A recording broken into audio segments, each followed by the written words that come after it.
Bueno, yo creo que ya podemos dar comienzo a la reunión. Eh, Hoy tenemos a Carlos Martínez, que nos va a hablar sobre la iniciativa de la franja y de la ruta. Eh, Esta iniciativa, como nos hablaba Lina, eh, es parte de la estrategia internacional de China. Nosotros tenemos que la política de Estados Unidos es imponer la democracia, porque es el sistema por excelencia de gobierno según la mentalidad occidental. Los chinos tienen otra visión con respecto a ese proceso de evangelización y ellos dicen que para ellos pues todos los sistemas pueden servir y ellos tienen una visión distinta con respecto a cómo manejar su política internacional. Una de ellas es esta iniciativa supremamente importante a nivel mundial, de la cual nos va a hablar Carlos. Carlos, bienvenido nuevamente y estamos listos a oír tu intervención. Muchas gracias. Gracias, Silvio, y saludos para todos y a todas. Sí, esta propuesta de adhesión de Colombia a la iniciativa de la Franja y la Ruta es, digamos, la visión actual de lo que fue la Ruta de la Seda hace muchos años, milenarios. Y lo que se pretende o lo que China pretende es que en las relaciones económicas internacionales haya un gana-gana, es decir, quien vende y quien compra ganen, y que si hay una negociación de comercio o de inversión, haya ganancia para los dos países, no solamente para uno, que a veces es el esquema que se plantea en Occidente. El- la relación suma cero, que unos ganen y los otros pierden, luego cero en términos de la relación. Planteamiento chino es, al contrario, tiene que ganar ambas partes. Y por otro lado, algo muy importante para China es construir un futuro compartido. Es decir, que no solamente exista el futuro muy bien para un país, el país posiblemente dominante, sino que el futuro hay que trabajarlo en ambas direcciones. Digamos que aquí el interés individual, de alguna manera, estará en función del interés colectivo y no al contrario, que el interés colectivo esté en función del interés individual. Eso cambia bastante el esquema. ¿Y qué se pretende al final? Al final se pretende que haya un nuevo orden mundial multipolar, no unipolar, ni bipolar. El ámbito bipolar sobrevino después de la Segunda Guerra Mundial, en donde hubo un gran poder mundial de Estados Unidos y la Unión Soviética, pero ese mundo bipolar terminó en 1989-90 con lo que se llamó la caída de la Unión Soviética y naturalmente se creó una doctrina ahí curiosa y es que era el fin de la historia, o sea, que el fin de la historia podría significar el dominio de los Estados Unidos a nivel mundial y que no habría ningún tipo de alternativa, pero eso no ha ocurrido. Se pensaba que esa confrontación este-oeste que existía iba a ser reemplazado por un ámbito de cooperación, pero eso no ha ocurrido porque era la esperanza, que al caer la Unión Soviética, caer el Pacto de Varsovia, la OTAN, que era pues la fuerza militar de Occidente, también desaparecería porque las razones de la OTAN era la existencia del Pacto de Varsovia. Entonces, se crea una situación nueva en realidad a partir de la caída de la Unión Soviética. Realmente empiezan a crearse mecanismos de organización territorial, regional. Nace el nuevo, los países no alineados, el tercer mundo en alguna época. Hoy se construye más o menos sobre la línea del fortalecimiento de lo que hoy se llama el sur global, en donde China y especialmente y Rusia de alguna manera lideran el proceso, pero yo quiero presentar y compartir con ustedes un poco el proceso de cómo es que aparece los BRICS como una opción inicial. Perdón un momento. Está bloqueado, no baja, no pasa. Pasamos ya. Bueno, listo. Entonces, el contexto en que vamos a presentar esta reflexión es el ascenso del sur global, es decir, la aparición de los BRICS, que es un foro integrado por Brasil, Rusia, India, China, y en el 2010 se incorpora Sudáfrica. ¿Y esto de dónde nace? Nace fundamentalmente de la discusión que se daba en el grupo de los 20, en donde planteaba, es claro la ubicación de los países desarrollados, industrializados, pero no es muy claro cuál es el papel de los países emergentes. Era como el cuestionamiento. Y aparecen una serie de foros multilaterales. ¿Qué hacer con la nueva circunstancia? ¿Cómo crear mecanismos que desarrollen pues la economía a nivel mundial? Y se crean ámbitos de cooperación financiera, además de los foros multilaterales, pero la idea fundamental al final es crear una nueva arquitectura internacional. Y esa nueva arquitectura internacional nace con los BRICS, como mencioné ahora, con los países que llamamos los BRICS originales, Brasil, Rusia, India, China y Sudáfrica, pero aparece progresivamente la incorporación de nuevos países. Y ya en el año 23 se incorpora a este movimiento de los BRICS Emiratos Árabes, Egipto, Etiopía, Irán y Arabia Saudita. Es decir, estos países casi todos pues tienen una importante fuerza económica en el ámbito petrolero, pero de todas maneras está ampliando la cobertura y la importancia de esos países que, siendo emergentes, se incorporan en el movimiento de los BRICS, que se llama de manera general. Esto es lo que llamamos el BRICS Plus fase uno en año 23.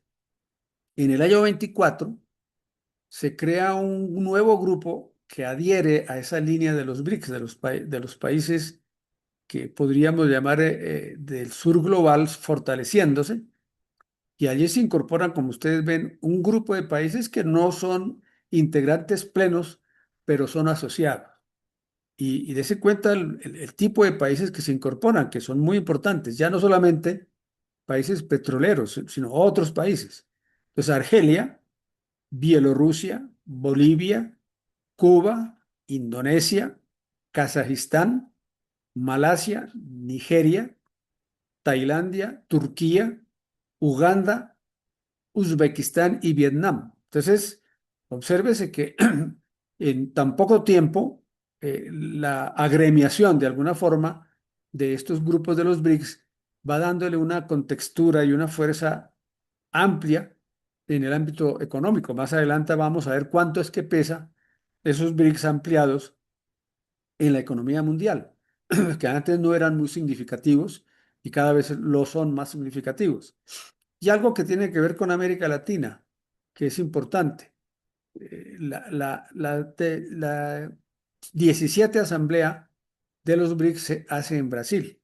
Es decir, en realidad, aunque Brasil existía desde antes en ese grupo, es una asamblea tan importante que en Brasil se hace el año anterior, 2025, y allí hay algo muy importante, y es que para este evento se invitan a tres países que pues no estaban incorporados en los BRICS, tenían una aproximación simplemente, digamos, política, pero no económica, que es México, Colombia y Uruguay.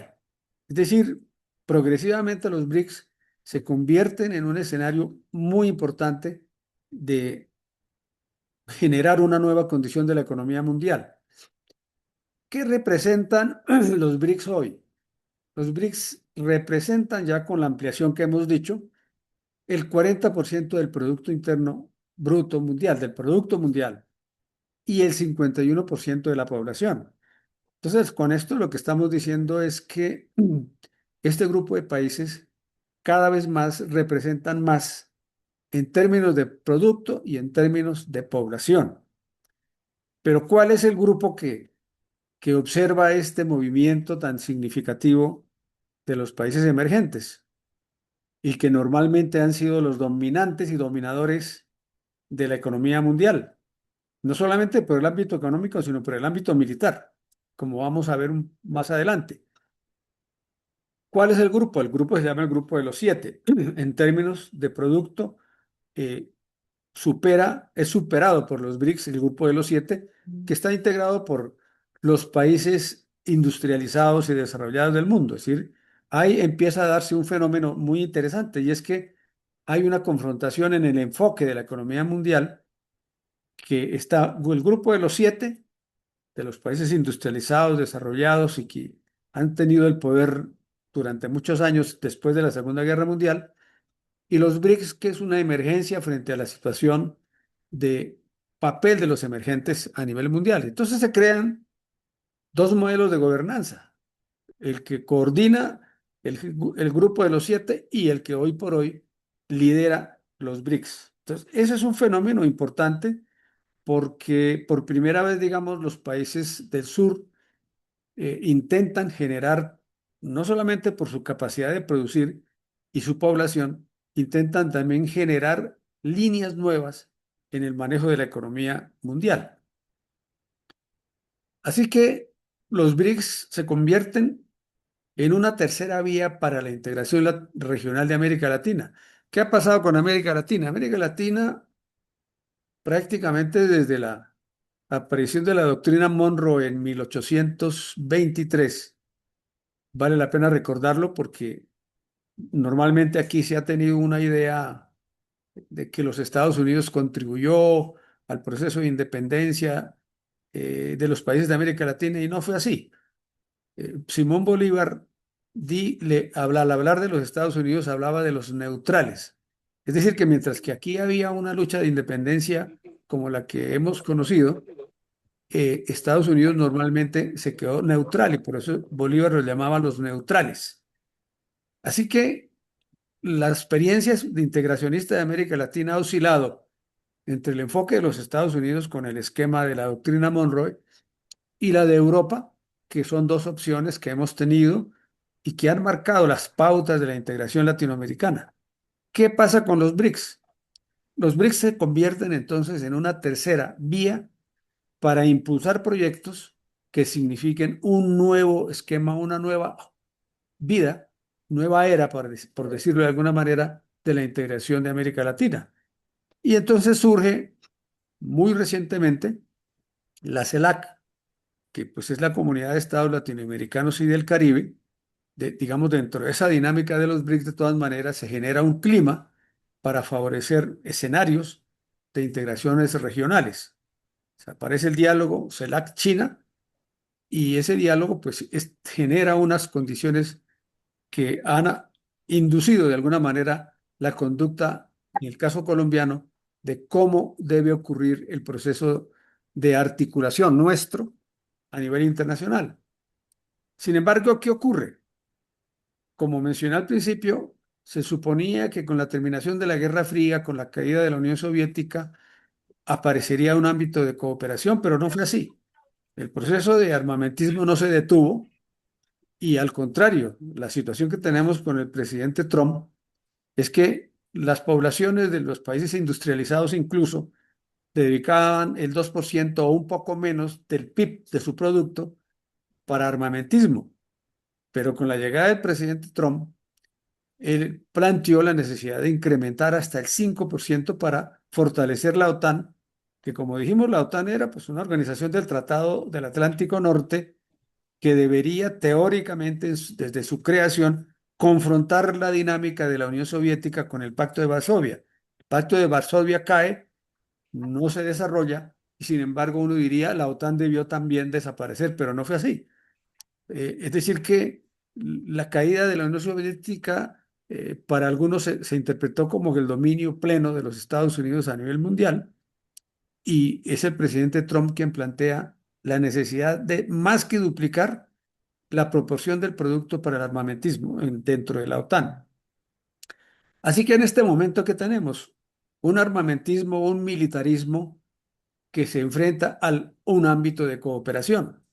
Por ejemplo, el armamentismo, si ustedes han mirado un poco los datos de incluso de las últimas semanas, ¿qué está ocurriendo? Se está planteando que Alemania vuelva a armarse. Y ya sabemos la historia de Alemania con las dos guerras mundiales. Es decir, eso ha sido algo pesado. Y Japón también optó hace muy poco por decir que podía empezar a producir más para vender armas al exterior y desarrollar nuevamente su esquema de industria militar. Entonces estamos ante una situación bastante complicada que no vamos a analizar el caso de Irán, sino mencionarlo marginalmente, porque este proceso de armamentismo puede derivar en guerras tercerizadas, guerras que se hacen localizadas para crear una estrategia de dominio nuevamente. Hay gente que lo llama colonial o colonialismo de nuevo tipo. Guerras tercerizadas, pues la de Ucrania, guerras tercerizadas, la de Gaza, guerras tercerizadas como la de Irán. Y hay otras miniguerras a nivel mundial, que es lo que algún autor francés, Alain Jox, llamaba conflictos limitados permanentes. A nivel mundial hay muchos conflictos de fronteras o de otro tipo, y esa dinámica, pues la propuesta de los Estados Unidos ha centrado en el desarrollo y fortalecimiento de la industria militar. Pero ¿cuál es el problema? No vamos a mirar el cuadro de cuál es la participación de las ventas de armas a nivel mundial, porque Estados Unidos, él solo domina el resto de los 10 países siguientes en las ventas de armas a nivel mundial. De manera que pronto es una buena opción para la dinámica de la economía de los Estados Unidos, pero es una grave situación para la condición de paz a nivel mundial. ¿Qué se configura entonces? Se configura una macromilitarización de la economía mundial y una microparamilitarización de las economías nacionales. Eso que pasa en Colombia no es por accidente, hace parte un poco de la dinámica a nivel mundial, y entonces estamos lamentablemente en un ámbito de militarización y remilitarización, cuando lo que esperábamos era que hubiera un ámbito de cooperación. Y la microparamilitación es que a nivel nacional se crean mecanismos que favorecen la creación de grupos privados de justicia privada, que es lo que uno llamaría el manejo corporativo de la seguridad. Y claro, eso genera pues unas conflictividades a nivel interno en cada país que adopta ese es como su esquema de seguridad. Entonces, en este ámbito que yo quería mencionar, digamos, ¿en qué ámbito surge la iniciativa de la Franja y la Ruta? Entonces, esta iniciativa es, digamos, la propuesta de cooperación global de la República Popular China. Es decir, terminamos ahora las fases todas caracterizadas por un ámbito de militarización, de colonización. Y yo quiero reiterar algo que es muy importante. El tema de la paramilitarización a nivel nacional tiene como el mismo esquema de lo que ocurre a nivel de las guerras tercerizadas a nivel mundial, es guerras para colonizar. Aquí en Colombia seguramente hemos trabajado ese tema. Lo que ocurre con nuestra guerra interna es también parecido. Se toman fincas, se eliminan a la gente originariamente propietaria y luego aparentemente se legaliza por la vía de las notarías, y luego viene un proceso muy complicado de relocalización de lo que se llamaría el ámbito de la propiedad rural. Eso que ocurre aquí ocurre en las otras guerras localizadas a nivel mundial. Son métodos parecidos. De manera que la propuesta de la República Popular China es un poco en el sentido contrario. ¿Cuándo se crea? Es muy reciente. Miren ustedes que es muy reciente. Sí, un poquito, súper, Miriancita. Bueno, la creación se hace en 2013 y fundamentalmente se centra en la infraestructura de transporte, conectividad digital, cooperación financiera, pero también afecta la iniciativa de la Franja de la Ruta. También tiene proyectos significativos en la parte de la agricultura y de la seguridad alimentaria. Es decir, y esto no es por accidente. China en el año 1949, ustedes lo mencionamos en la charla anterior, pues era un país 80% campesino, con un nivel de atraso grande, con nivel de pobreza grande, y descubrieron, encontraron que la infraestructura era vital para la integración regional, pero también para bajar costos, porque uno a veces se analiza los costos analizando insumos y el costo laboral y el costo del crédito, pero hay un componente que hace que los costos bajen y mejoren las condiciones de comercio, como es el tema de la logística. Entonces, China fortalece ese aspecto al interior, y esa misma experiencia que ha tenido internamente exitosa, ya lo mencionamos con los trenes de alta velocidad que ustedes van a disfrutar allá en China, lo desarrollan fuertemente al interior, pero luego se convierte en algo que es ventajoso para ellos tecnológicamente hablando, pero que lo quieren compartir a nivel mundial. Y por eso la iniciativa de la Franja y la Ruta ha incorporado prácticamente $1 billón en inversiones en 150 países. Y claro, de lo que se pretende con esto es fortalecer el ámbito del comercio, el ámbito de la logística, pero simultáneamente que se crea esa dinámica infraestructural con el tema de la conectividad satelital, con el tema de la economía digital, que es muy fuerte y ustedes lo van a observar claramente en su visita. Se crea un ámbito muy significativo, y es cómo resolver esa brecha que hay entre campo y ciudad, cómo contener esa migración campo-ciudad. Y hoy por hoy, con el avance que han logrado tener por la innovación tecnológica del campo, hay, al contrario, hay como una reversión de esa migración. Hay mucha gente que quiere regresar al campo porque las condiciones del campo que han venido creándose en términos de conectividad, en términos de ventas fundamentalmente digitales que los campesinos han adoptado, pues la gente ya no tiene la gran necesidad de ir a la ciudad, y al contrario, se han creado condiciones apropiadas en el campo para tener acceso a la educación, a vivienda. Entonces, esta iniciativa, como digo, se han incorporado más de 150 países. Prácticamente en América Latina están casi todos. Hay unos que no están, por ejemplo, México no está todavía, Brasil no está todavía en la iniciativa de la Franja de la Ruta, pero están beneficiándose y están participando en los instrumentos que la iniciativa crea a los países. Entonces, casi que América Latina está ampliamente vinculada a este esquema. Bueno, nosotros lo que vemos es el metro, lo que vemos es el tren regional aquí alrededor de Bogotá. También vemos una de las líneas que existe en Medellín, una de las líneas del metro. También hay unas inversiones importantes en las pinas de oro de Buriticá. Entonces, hay una serie de ámbitos donde Colombia ya está participando, pero debo decirles que Colombia es de los que llegó más tarde a esta vinculación a la iniciativa de la Franja y la Ruta.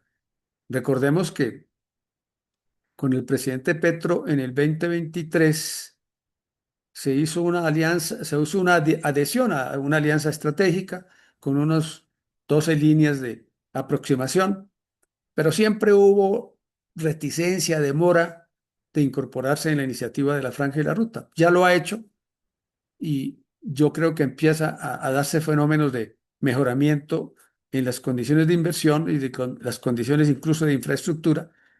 ¿Y qué prevé esta iniciativa de la Franja y la Ruta? Consulta mutua. Es decir, aquí es muy importante decir que, claro, uno tiene en la mente la forma en que hemos negociado con Estados Unidos y Europa, en donde casi que nos establecen cuáles son nuestras necesidades, y sobre la base de eso que nos han dicho que son nuestras necesidades, desarrollan actividades de comercio, desarrollan actividades de inversión, casi siempre actividades de inversión sin transferencia de tecnología o con poca. Con los chinos se pretende, y para eso hay que estar preparados, eso sí, la consulta mutua. Si hay consulta mutua y los chinos tienen más información, más conocimiento que lo que podemos tener nosotros de nuestras propias necesidades, pues tenemos una desventaja en la posible negociación. Pero al contrario, si conocemos nosotros qué es lo que tenemos, por ejemplo, en minerales estratégicos, Nosotros no tenemos mucha información, lamentablemente. No tenemos mucho registro. Incluso en el ámbito de la minería, ¿quién produce la información de qué se produce y cuánto se produce y en qué condiciones se produce? Las propias empresas privadas, nacionales o internacionales.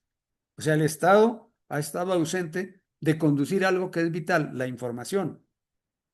Digamos que hoy hay una materia prima nueva que es el pensamiento y las tendencias de consumo, digamos, de la gente. Los datos se convierten en un nuevo recurso. Y si nosotros no manejamos los datos, si no tenemos apoyo satelital, por ejemplo, que nos permita eliminar las brechas que Colombia tiene con los territorios nacionales, por ejemplo, pues tenemos una dificultad y es que no sabemos posiblemente establecer nuestras necesidades, las nuestras, no la que tiene Estados Unidos o Europa de sus inversiones. Por eso también, además de la consulta, la idea es hay que haya construcción conjunta, es decir, que haya una participación clara, incluso en los proyectos específicos. En el Metro de Bogotá es un ejemplo que puede mejorarse. Cuando se inició aquí el proyecto, se enviaron 40 ingenieros, después se enviaron otros 30, etcétera, con la idea de que cuando se termine el metro haya una capacidad de nuestra ingeniería nacional para gestionar ese metro. La idea precisamente es que eso ocurra. Y hay algo que pues yo he estado también participando con el Observatorio Astronómico Nacional, y es que nosotros tenemos una posición privilegiada en términos de geopolítica y en términos de geoeconomía. La posición ecuatorial que tenemos nos permite poner satélites geoestacionarios que tienen una serie de ventajas extraordinarias y que permitirían supermodernizar el tema de la conectividad, que nos sirve no solamente para la parte urbana, totalmente para la parte rural, totalmente para la previsión del tiempo, totalmente para la agricultura de precisión. Entonces, la construcción conjunta significa que nosotros desde el principio de cualquier proyecto tengamos una capacidad para hacerlo. Claro, uno no puede hablar de transferencia de tecnología si no hay capacidad humana, porque de lo contrario, qué es lo que vamos a hacer? Que vamos a ser consumidores tecnológicos. Y yo creo que aquí la experiencia china es muy importante conocerla eventualmente para imitarla. No puede ser lo mismo porque la diferencia cultural es muy significativa. El grado de orden que tienen, el cumplimiento estricto de los horarios, etcétera, que nosotros no tenemos mucho, pues hay una diferencia cultural, pero sí es muy importante que haya una construcción conjunta. Los beneficios deben ser compartidos. Si las necesidades las establecemos nosotros, entonces China tiene que informarse un poco más de lo que pasa en Colombia.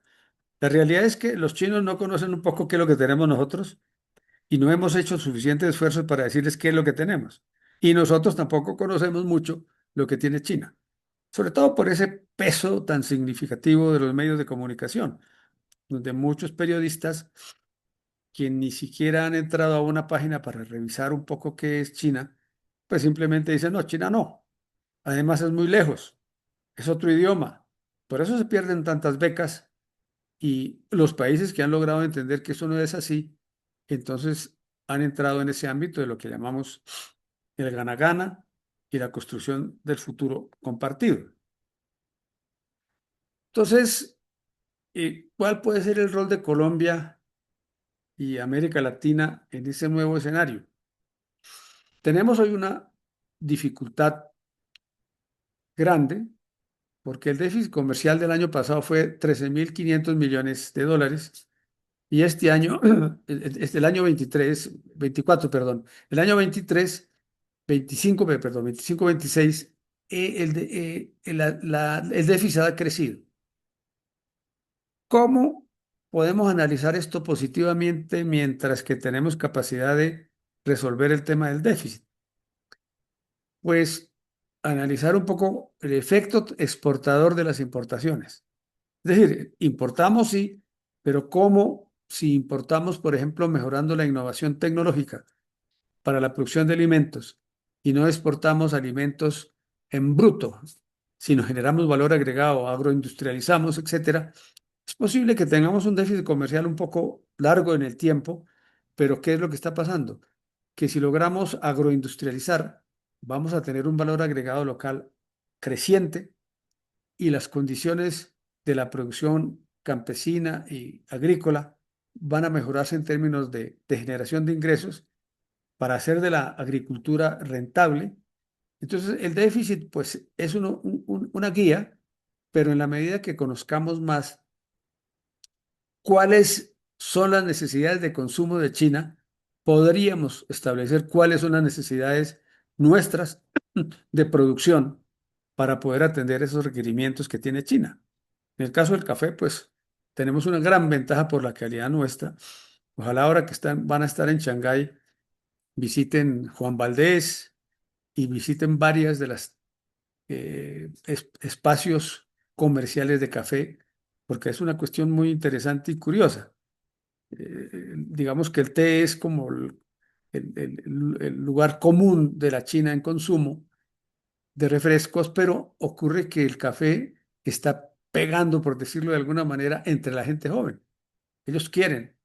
Y entonces nosotros ahí tenemos una demanda potencial extraordinaria y el caso de Caldas, el caso de Antioquia, Pereira y algunas otras regiones de Colombia, hay una zona de producción de café gourmet, de café de alta calidad, que tendríamos una excelente ventaja. Pero eso sí, insistiendo en algo que dije hace un momento, que no exportemos simplemente en grano, que exportemos con procesos industrializados previos, el licor de café, etcétera, porque pues a los chinos el licor les gusta.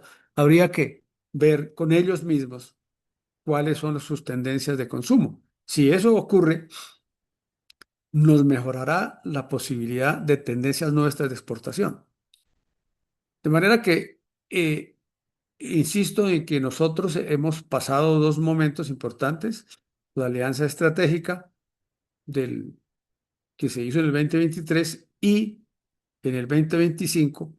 Tense en cuenta que la adhesión de Colombia a la iniciativa de la Franja y la Ruta se da en el ámbito del encuentro de la CELAC, que preside Colombia en ese momento. El presidente Petro preside esa reunión de países de América Latina y China. Entonces, hay una reunión en donde aparece ese encuentro tan importante de la China con la CELAC. Y en ese ámbito es que Colombia decide adherir a la iniciativa de la Franja y la Ruta. Esta adhesión, pues algunos gremios de los grandes empresarios, pues consideran pues que eso abre el espacio para llenarnos de productos chinos, etcétera. Y eso será cierto en la medida en que nosotros no nos preparemos plenamente como empresarios y como productores para producir elementos que, aunque tengamos un déficit, incrementemos los ingresos rurales, los ingresos industriales, de manera que se cree una gran ventaja al estar ubicados en la iniciativa de la Franja y la Ruta. Y naturalmente, todas las obras de infraestructura que Colombia necesita, que es muy precaria, la situación de los ferrocarriles apenas empiezan a recuperarse. Las carreteras terciarias, por ejemplo, en Colombia, el 95% casi no tiene buenas carreteras terciarias, que es donde los campesinos pueden ponerse en contacto con el mercado y les toca con grandes dificultades las carreteras terciarias. Ha habido un crecimiento relativo en las 4G, pero no es suficiente porque hay que generar elementos de integración nacional que incorporen la economía campesina, que la economía campesina es la que está produciendo los alimentos en el país. Y la economía campesina fue la que nos salvó en la época del COVID de tener alguna provisión alimentaria que de lo contrario, si hubiéramos dependido del exterior, no hubiéramos tenido. Entonces aquí, con la adhesión a la iniciativa de la Franja y la Ruta, ¿qué es lo que se pretende? Fortalecer las cadenas de valor, incrementar el comercio intrarregional, que ese es otro aspecto que es muy importante. América Latina sí apenas intercambia entre sus países cerca del 16% del comercio intrarregional. Todo lo demás es con los países que han sido, digamos, dominantes económicamente Estados Unidos y Europa, mientras que en la Unión Europea es cerca del 65% del intercambio intrarregional. Entonces, aquí hay la necesidad también no solamente de pensar en las relaciones con China, pero en fortalecer las relaciones al interior de América Latina.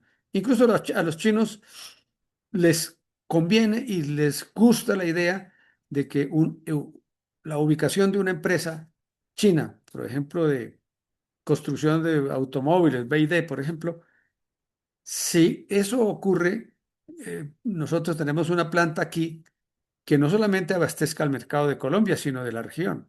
Entonces, el tema de la economía de escala para atraer inversiones de China son muy importantes y efectivamente esa puede ser una actividad que dinamice la integración latinoamericana y del Caribe por la vía de un comercio que sea favorable a la región. Y naturalmente algo que es muy importante, la transferencia de tecnología. Los chinos, y muy brevemente les comento, pues sí, tal vez lo había mencionado, pero no sobra decirlo. Los chinos tuvieron una etapa larga de pobreza, pero además tuvieron una larga etapa de dependencia de la innovación tecnológica, de la inversión extranjera, pero gracias a la estrategia que se trazaron ellos de aceptar con el aperturismo, aceptar inversión extranjera directa, empezaron a copiar. Efectivamente lo hicieron como lo hizo Japón y lo hizo Corea del Sur. Copiaron, sí, pero tuvieron la estrategia de que por cada dólar importado gastaban o 10 o 20 dólares en investigación, en desagregación tecnológica. De manera que hoy China no es atractivo por los costos baratos de la mano de obra, como se ha dicho, o como se ha dicho en los medios occidentales. Hoy ya se prefiere la China por la gran innovación tecnológica, por las invenciones tecnológicas que han tenido. Más adelante, si hay tiempo, mostramos algunas cifras relacionadas con con el tema del patentamiento. Entonces aquí volvemos un poco a lo que charlamos la vez pasada, pero ya con algunas cifras que nos ayudan a pensar cuál es el grado de aproximación con China con la iniciativa de la Franja y la Ruta. Por una parte, la planificación de largo plazo. Eso va a ser parte de las negociaciones que hacemos con China. Incluso cuando queremos hacer una visita, por ejemplo, ahora a la Universidad de la Agricultura del Sur de China, hay que tener la agenda hecha con suficiente tiempo. Uno aquí a veces improvisa y llega 8 días antes si tiene buena amistad y resuelve los encuentros. No, hay que plantear las cosas a tiempo, incluso con agenda. ¿Quién es, quién es el anfitrión? Pedro Pérez. ¿Quién es el jefe de misión que llega? Luis García, con nombre propio, con agenda propia, y se desarrolla la agenda y hay una fotografía que muestra el hecho tan significativo del encuentro. Eso nos va enseñando un poco de que la planificación de largo plazo empieza por lo micro, pero nos va pensando, haciendo poner a pensar en el largo plazo. Y por otra parte, China, además de pensar en planificación de largo plazo, yo les dije que Deng Xiaoping pensó en 100 años y los planes quinquenales para concretarlos. Pero también hay que pensar en la innovación tecnológica. La inteligencia artificial prácticamente va a revolucionar el tema de la industria. Hay que pensar en eso y debemos estar preparados en Colombia y en América Latina. Pues de lo contrario, vamos a ser dependientes. Entonces hay que ser participantes. Y una línea que China fue vital incorporarla en su planificación, combate a la pobreza. Entendieron que la riqueza de una nación no puede darse solamente concentrando la riqueza en unos pocos. Sin embargo, esos unos pocos sí sirvieron para iniciar lo que se llamaron las zonas económicas especiales. Esos pocos ricos con buenos recursos hicieron la primera experimentación, digamos, con las zonas económicas especiales de montar empresas muy sólidas, muy importantes. Tenían ellos los recursos, la gente que no tenía, pues no podía entrar a hacerlo, pero aplicaron el esquema del aperturismo con modernización.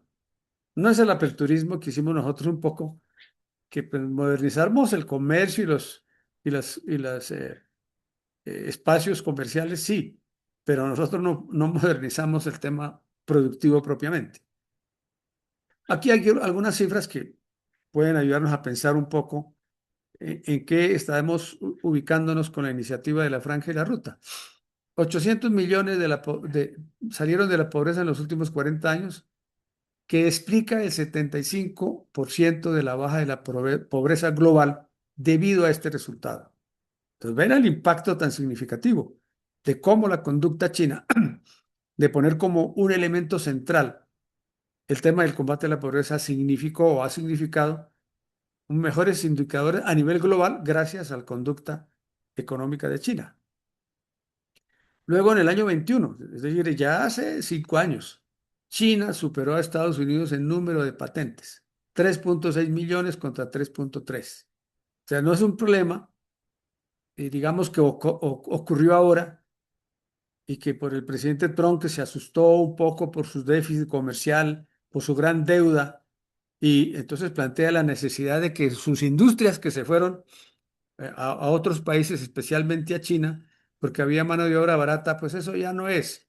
Y por el contrario, pensar en que la reindustrialización de los Estados Unidos va a provenir de que las empresas que se fueron regresen, pues eso no va a ocurrir porque los costos de producción en Estados Unidos son muy altos y el empresario no va a buscar socialmente solidaridad social en sus actividades, sino buscar sus ganancias. Así que no va a ser tan fácil que esa estrategia de procurar el retorno de sus industrias a Estados Unidos.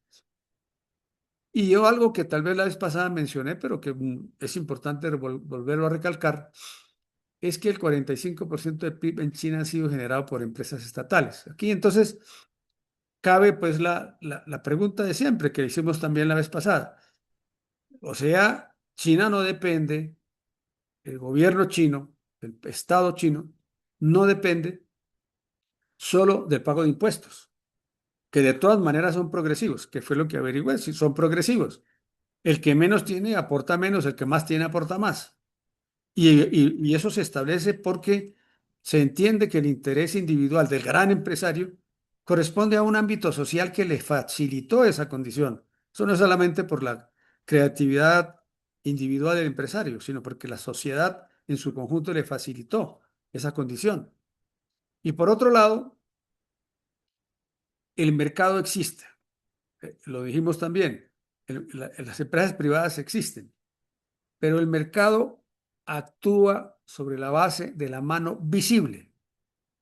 Es decir, se sabe qué está ocurriendo con las dinámicas, que no haya cartelización, que no haya monopolio eh, delictual que a veces ocurre.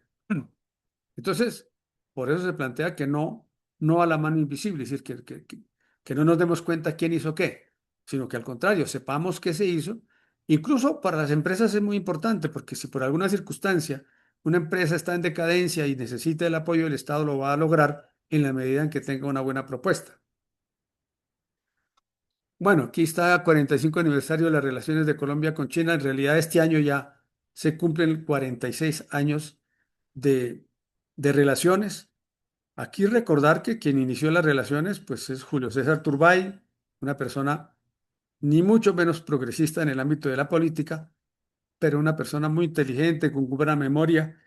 Conocía a sus compadres y a sus ahijados en donde visitaba, y el primer embajador pues Julio Mario Santo Domingo, de manera que se crea un ámbito importante. Sin embargo, durante todo este tiempo, las relaciones de Colombia con China han sido muy delgadas, muy pequeñas.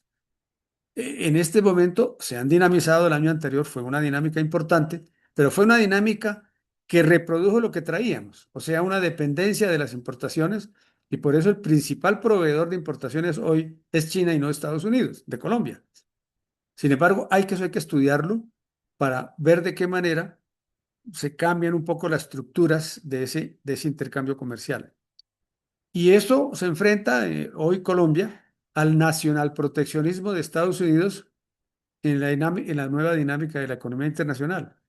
El presidente Trump, en contravía de lo que había sido el discurso de los Estados Unidos del librecambismo, ha establecido un nacional proteccionismo que le recuerda a uno al nacionalsocialismo de Alemania, pero en este caso es nacional proteccionismo.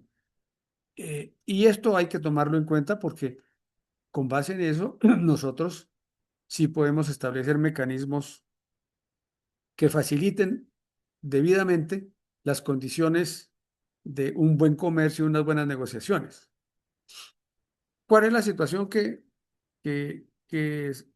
se derivan, digamos, de esta gran ventaja de la China en el ámbito tecnológico? China tiene ventajas en tecnologías computacionales, en patentes de información, en patentes de semiconductores, en patentes de inteligencia artificial y en publicaciones científicas. Hoy por hoy, esa es un poco la situación de China. Pero además de esta ventaja, China dispone de materiales esenciales, como el nodium, gallium, silicon y germanium. Esas tierras raras que se llaman o estratégicas, pues China tiene el dominio no solamente de la disponibilidad del insumo, del material, sino del procesamiento de los materiales. Estados Unidos no tiene totalmente esos materiales, pero tampoco tiene el avance en el procesamiento. Entonces, es una ventaja que debemos tomar en cuenta para ver con quién estamos negociando. Ahora, la iniciativa de la Franja y la Ruta, pues deberíamos entenderla, y eso es como para ir terminando, una oportunidad para Colombia y para América Latina. En realidad, hay que estudiarla, hay que, sobre todo, insistir en que las necesidades que Colombia tiene las establecemos nosotros. No es China la que nos viene a decir, menos Estados Unidos, menos Europa. Es posible que nuestra experiencia con Estados Unidos y con Europa nos haya enseñado qué negociamos bien y qué no negociamos bien.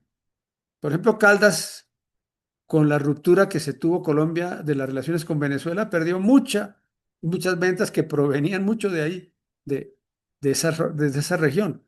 Se pasó de 7.000 millones de dólares hoy tenemos nuevamente, después de que se reactivó el comercio, en 1.500 millones solamente.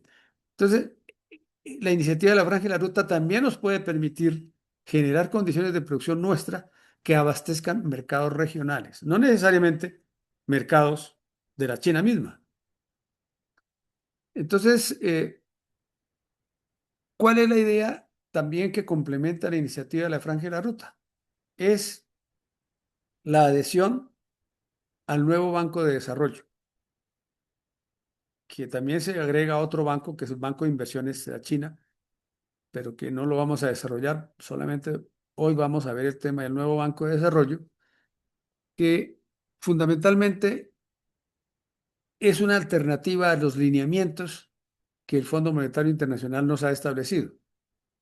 Entonces, es muy importante porque ni hay condicionalidades, porque en el caso del Fondo Monetario Internacional, cuando hace un préstamo para resolver problemas de balance de pagos, etcétera, se genera una serie de condicionalidades, incluso intervienen para interferir o condicionar los planes eh, de desarrollo de cada país. Pues le marcan la pauta de qué hacer, pero tampoco se da el fenómeno de hegemonía, es decir, que un solo país pueda ser el determinante de si se da un crédito o no, sino que hay una balance de las situaciones, eso sí, de cada nación para pedir eventualmente créditos.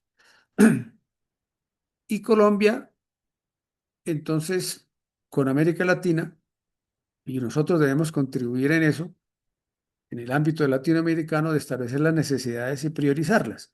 Si nosotros logramos tener esto, pues podemos negociar mejor con ese nuevo banco de desarrollo. Y este es un banco fundamentalmente de inversión. Entonces, eso es importante decirlo. Finalmente, quería decir con una frase, terminar ya la presentación, es: América Latina ha sido espectadora del reordenamiento mundial. Hoy tiene la oportunidad de ser protagonista.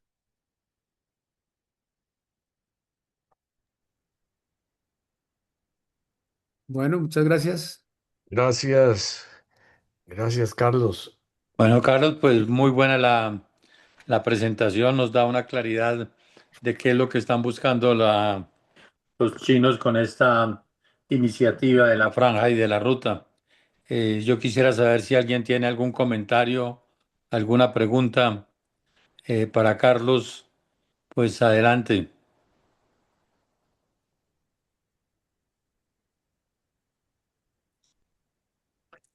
Yo tengo por ahora una pregunta, Carlos. Tú hablabas de que la ruta del abasto tiene $1 billón, pues que parecen como mucho dinero, pero a nivel global eso no es tanto, ¿o sí? Del abasto no. Perdón, Ah, no de la ruta del abasto, es un sino de buen, la es ruta un de la buen, iniciativa de,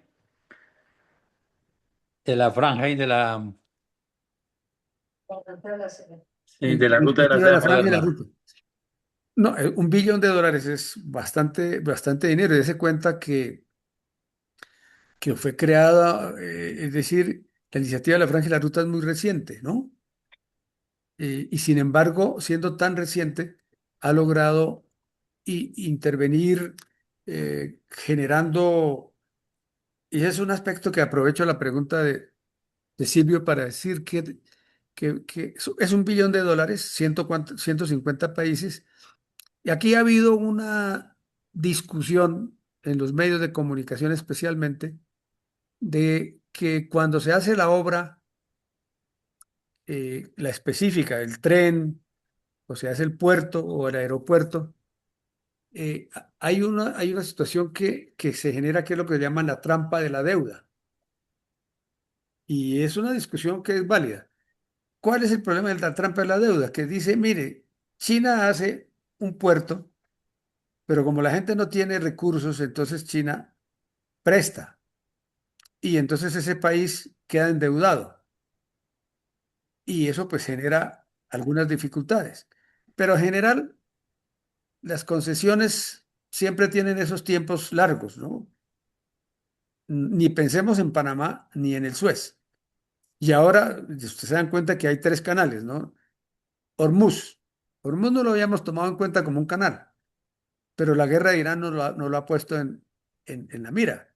Entonces, ¿cuál es el problema que se plantea a veces en los medios que critican de que China sí está contribuyendo porque tiene muy buenos recursos, además de financieros, tecnológicos y de mano de obra? Ustedes se han dado cuenta, los que han tenido oportunidad de ver la disciplina de trabajo, por ejemplo, para la construcción del metro en Bogotá.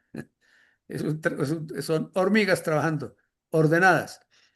Pero ¿qué es lo que se ha criticado? De que cuando China hace esas obras, se les da en concesión a 50 años y ocurre que el país queda endeudado. China se ha dado cuenta de eso, especialmente en su experiencia con África y algunos países de América Latina, y ha ido cambiando el tema de hacer crédito por hacer inversiones.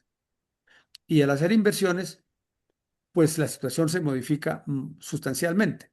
Y se puede con eso asegurarse de que las obras se hacen sin necesidad de que el país quede en una condición de endeudamiento. Es un poco lo que yo podría explicar de este tema. Ya. Ok, yo tengo otra pregunta, Carlos. Con respecto a los BRICS, eh, pues se está planteando ahora que sea más bien un mundo multipolar. ¿Cuál sería la composición futura de un mundo multipolar? ¿Cómo sería eso? ¿Cómo lo ves tú? Bueno, China también hay un documento que pues no lo quise incorporar en esta presentación, pero hay un documento que tiene que ver con lo que se llama la iniciativa de la gobernanza mundial. Es decir, hoy lo que está pasando, lamentablemente, es que hay conflictos limitados permanentes, muchos. Es decir, si uno sacara una fotografía satelital mirando dónde hay conflictos en el mundo, sería innumerables conflictos. Y el planteamiento que hace China es los conflictos, por complicados que sean, deben apelar a la diplomacia y a las soluciones políticas, a las soluciones negociadas, incluso a la cooperación como una derivación de la solución de los conflictos. Entonces, un mundo multipolar va a significar que son muchos países eventualmente los que contribuyen a generar un clima de soluciones diplomáticas, no de soluciones militares, que uno mira el otro lado y encuentra 800 bases militares de los Estados Unidos. Y las soluciones que plantean son de un esquema unilateral. Pues como ya hemos visto bueno, aquí en Venezuela, ya lo vimos, la acción que tuvieron 100 muertos y se llevan al presidente y están tratando de establecer esquemas de manejo de los recursos estratégicos que tiene Venezuela. Es un esquema unilateral, porque se supone que hay un dominio mundial unipolar. El planteamiento multipolar, al contrario, plantea la necesidad de que las soluciones se hagan de acuerdo con el interés común, pero sobre todo con el respeto al derecho internacional. Entonces, son dos esquemas diferentes. Una es la solución diplomática, política, y otra es la solución que algunos llaman la paz por la fuerza, que es bien diferente. Entonces, el mundo multipolar teóricamente le daría muchas opciones a los países, incluso más débiles, de participar eventualmente en la construcción de soluciones regionales. Ok, muchas gracias. Adelante, Darío. Gracias, Silvio, y gracias, Carlos, por esta maravillosa presentación. Y yo tengo una serie de preguntas, pero básicamente las resumiría. Generalmente se habla de que China viene a dominar, ¿no es cierto?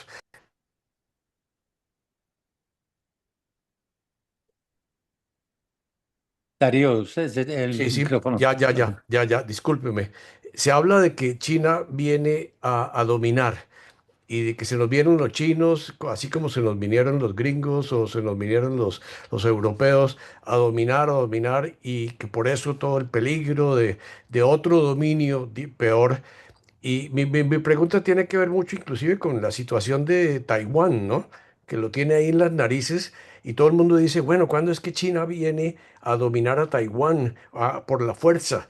Y por todo lo que yo he escuchado en estas conversaciones tuyas, Carlos, y de Silvio y de Lina, eh, digo yo, ¿será que ellos tienen, con lo que acabas de decir, ¿será que ese es el interés de dominar por dominar? O esto que nos acabas de hablar de decir, mejor resolver diplomáticamente, mejor negociar, mejor hacer las cosas, porque a veces como que fuimos criados con esa mentalidad de que los chinos, así como los grandes imperios, también les interesa hacer, dominar el mundo. ¿Qué hay de cierto de todo esto? Bueno, eso es un poco discutible, pero hay que tomar en cuenta lo siguiente. Por ejemplo, los chinos dicen que desde el punto de vista de la gobernanza mundial, y lo dicen en una frase que es como muy significativa, dicen, es más fácil manejar un mundo en caos, con dictaduras, que un mundo en orden porque hay que hacer políticas sociales, que cuestan. Es decir, un ámbito diplomático de discusiones frente a los problemas que se tengan, ya sea a nivel nacional o no, es costoso. O sea, uno no puede decir hay paz y entonces no hay educación, no hay salud, no hay infraestructura, sino que al contrario, el orden es más costoso y es más fácil el desorden. Por ejemplo, en este momento ustedes observan casi con una foto qué es lo que está pasando en el mundo, ¿no? Se para un poco entre tiempo en Ucrania y en Gaza y en Irán y en Sudán. Y uno dice, pero ese es el esquema que se necesita para el mundo. China plantea que quiere compartir con el mundo sus avances científicos, sus avances tecnológicos, etcétera, porque de esa manera también ellos se benefician. En el sentido estricto, no es con el esquema de la dominación o con el esquema, como lo dijimos la vez pasada. Puede ser un imperio, pero sin imperialismo, que necesita, sí, la cooperación de los otros países. Yo, por ejemplo, les cuento que en el proyecto que hemos hablado de que Colombia debe tener un satélite geoestacionario por la localización que es tan privilegiada. Yo cuando les planteamos la necesidad de que desde el principio que se diseñe el satélite, deben estar científicos colombianos en ese proceso. Y estuvieron totalmente de acuerdo. Al contrario, entendieron que muchas cosas que ellos mismos han descubierto pueden mejorar su propio descubrimiento consultando con científicos de otros países. O sea, no lo toman mal de que otros países tengan ventaja, sino al contrario, poderla compartir. Y por eso nosotros, por ejemplo, en un proyecto que ellos tienen de enviar satélites, de enviar satélites a la Luna para exploración, pues a Colombia ya la invitaron para participar los científicos. Ya nuestro director de Observatorio Astronómico de Colombia estuvo ya en dos reuniones en Wuhan. Entonces, digamos que eso de dominar, el problema es que nosotros tenemos en la cabeza, lamentablemente, pero es así, el esquema de dominio que hemos tenido con Estados Unidos y Ujú. el esquema de dominio que hemos tenido con Europa. Y entonces estamos midiendo con la misma valoración el esquema de relación que uno tiene con China. Y por lo menos lo que sí es cierto es que, y les cuento, por ejemplo, que yo le he comentado tal vez a Silvio, vamos a tener un encuentro con una misión china que viene y uno de los temas que se van a tratar son el tema de la seguridad alimentaria y el tema de la conectividad. Y una de las cosas que estamos planteando es, queremos que haya cooperación no de orden vertical, sino de orden horizontal. Es decir, nosotros tenemos que respetar que el avance científico técnico que ellos tienen es muy alto, sí, pero eso no quiere decir que nosotros no tengamos componentes para incorporar en cualquier proyecto. Los tenemos. Por eso yo le decía al presidente de la Agencia de Desarrollo Rural, que ustedes lo han visto por ahí, compartiendo actividades con el sector de la economía popular, y es que no hay que hablar de que nos apoyen en innovación tecnológica, es que haya compartamos experiencias productivas, porque ellos aprenderán también de nosotros. Entonces, digamos que el espíritu chino de dominación, pues no es parecido a lo que ocurre con Estados Unidos y la Unión Europea. Yo me acuerdo una vez en la Academia Diplomática de San Carlos, en esa época, que yo era profesor allá. Yo recuerdo una profesora que vino de Miami, profesora norteamericana, y más o menos lo que nos dijo en resumen, yo les decía, ¿por qué las inversiones que ustedes hacen aquí no hacen transferencia de tecnología? ¿Y por qué vienen con capitales acá para resolver problemas de insumos, especialmente? Y la respuesta que ella me dice, mire, es que el capital extranjero que se va a los paraísos fiscales de Colombia, país que Colombia tiene a paraísos fiscales, es equivalente a lo que nosotros ponemos en inversión.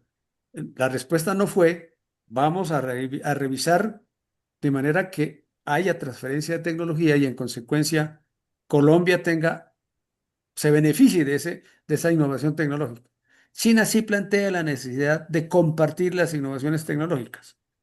Entonces, yo no sé si esa cuestión se puede llamar dominio o una oportunidad para que nos modernicemos también conjuntamente con ellos. Es decir, a ellos, los chinos no van a perder en las negociaciones. Ellos son casi fundadores del comercio mundial, en teoría y en la práctica. Entonces ellos no van a perder, pues son buenos negociantes. Pero yo creo que nosotros, si tenemos buena información de lo que tenemos y de lo que ellos necesitan, podemos negociar seguramente mejor. Sí, gracias, Carlos. Si me permite una segunda pregunta, el tema del comercio que tú has planteado y lo acabas de plantear hace unos minutos, en esta crisis de la guerra de las tarifas que impuso Trump para el mundo entero, el papel de los chinos, tú lo ves como, yo nunca he visto que ellos reaccionen en el sentido de decir vamos a entrar en la guerra, vamos a entrar en esto. ¿Cuál crees tú que pueda ser el resultado de esta guerra comercial para China? Pues sí, los chinos tienen esa paciencia, ¿no? De esperar, de pensar. Pero sí también les digo que en los planes quinquenales de desarrollo casi siempre se centraron mucho en el tema, como tenía que ser, de salir de la pobreza, y por eso la lucha contra la pobreza fue vital, pero también hacer innovación tecnológica y científica, etcétera. Se centraron mucho en el ámbito económico, comercial y de modernización. Pero en la última época, ¿qué ha ocurrido? En la última época, en los últimos 10 años, especialmente en los últimos planes quinquenales, se han planteado la necesidad de tener un gran desarrollo en defensa también. No se habrían centrado en eso, pero es que el esquema que está planteando Estados Unidos y Europa, porque es que no solamente Estados Unidos, ahora, como mencioné ahora, Alemania está en una estrategia de armamentismo poderoso, y Japón. Y Japón ha tenido que ver influenciar, incluso tuvo tomada a Taiwán en algún momento, y hizo una guerra cruel contra China en Nanjing, es decir, con aplicación de métodos crueles de guerra, de violencia, violencia masiva de mujeres, una serie de cosas que no se pueden ni siquiera mencionar. Y el hecho de que hoy se esté rearmando otra vez Japón y Alemania, acuérdense que cuáles eran los países que hacían el, el- el grupo El eje. el eje famoso, ese rearmamento pues está un poco complicado, pero China entonces también ha ido avanzando con gran tecnología en la parte marina, en la parte aérea. Por ejemplo, hay un avión que seguramente, o no sé si lo irán a ver allá, un avión que salió ya al mercado el año pasado, el C-919 creo que es un avión muy avanzado y ellos no habían tocado ese componente, porque lo compraron, pero ahora no. Ellos compran para mejorar y enfrentar la situación. Ahora, ¿qué pasa con lo de Irán? Ustedes seguramente al mirar uno el mapa se da cuenta uno que ahí está Pakistán, que es el sitio donde se están haciendo las negociaciones. Y Pakistán es un país de mucha confianza de la China. Entonces, favorece, eso favorece eventualmente una solución pacífica, pero dése cuenta también que Estados Unidos ha bloqueado el estrecho de Hormuz, pero en algún momento van a tener grandes dificultades porque militarmente Irán tiene gran desarrollo. Militarmente los puede dominar eventualmente. Bueno, es decir, en últimas, yo diría que esta crisis de Irán lo que ha hecho es incrementar los recursos energéticos mucho y ya se está impactando. Por ejemplo, el precio de la gasolina en Estados Unidos pasó de 2,8, algo así, estamos como en $4.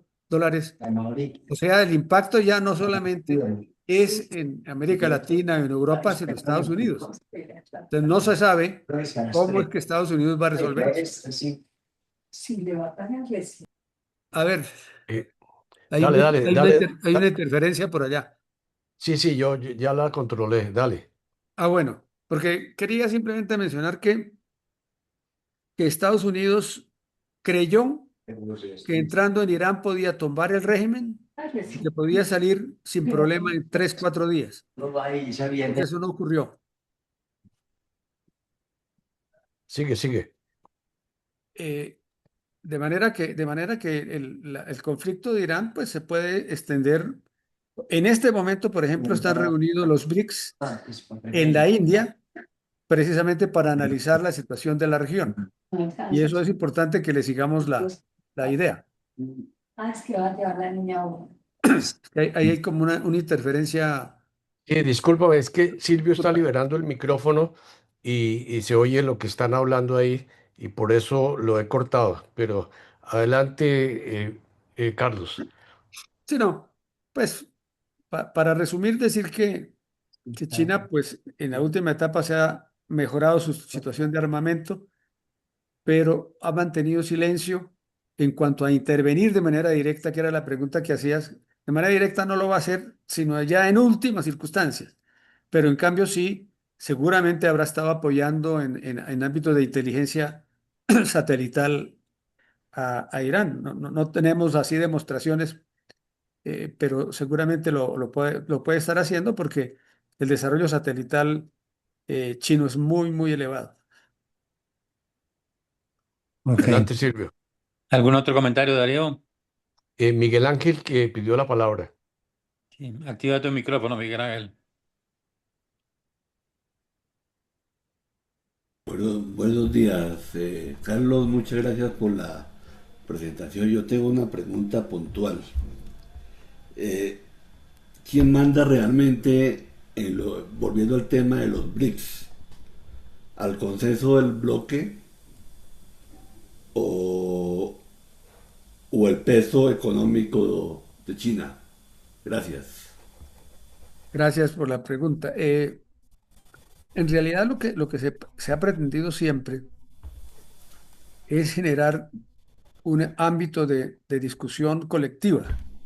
Pero claro que no hay duda de que el peso de la economía china en el ámbito económico, en el ámbito científico, técnico, es muy elevado, de manera que puede tener una influencia muy significativa allí, lo mismo que Rusia, ¿no? Una en el ámbito económico, China, y otra en el ámbito militar, Rusia. Entonces, seguramente que al interior, sin duda, hay una gran influencia de las conductas que pueda tener China y Rusia dentro de los BRICS. Y sobre todo que hay que entender de que, digamos, el aspecto de la militarización no ha provenido ni de Rusia ni de China en el ámbito de la economía mundial, sino fundamentalmente de las actividades eh, que ha tenido Estados Unidos. Es que Estados Unidos está armando guerras por muchas partes. Entonces, en realidad, eh, uno se pone a pensar, bueno, esos conflictos limitados permanentes a veces los utiliza Estados Unidos para resolver sus problemas de dominio, incluso en el ámbito como un país como el nuestro. Estados Unidos está enterado bien de cuáles son las contradicciones que tenemos hoy para las elecciones y quiere intervenir aquí y ha intervenido en toda América Latina. Entonces, esa es una situación que tenemos. China, por lo menos hasta ahora que se sepa, no ha condicionado políticamente a ningún país para poder hacer las inversiones que ha hecho. Y eso es un poquito diferente del manejo. Muchas gracias. Bueno, Ok. Al- Silvio, ¿puedo hacer una pregunta más? Adelante, perfecto. Lo que decía Miguel Ángel me hace pensar que ¿cuál es el papel de la ONU, las Naciones ah, Unidas, donde tanto Rusia como China tienen poder de veto y también son parte del BRICS? No estamos en manos de ellos en cualquier manera que estemos. Eh, ah, sí, sí. Bueno, no, pero eso significa también de que los BRICS tienen importancia incluso dentro de la ONU. Lo que pasa es que en la ONU realmente ese derecho al veto, pues la hace inoperante. En este momento la ONU es inoperante. ¿Cómo así que no ha podido detener pues lo que se puede llamar el genocidio de Gaza, el conflicto de Ucrania, el de Irán?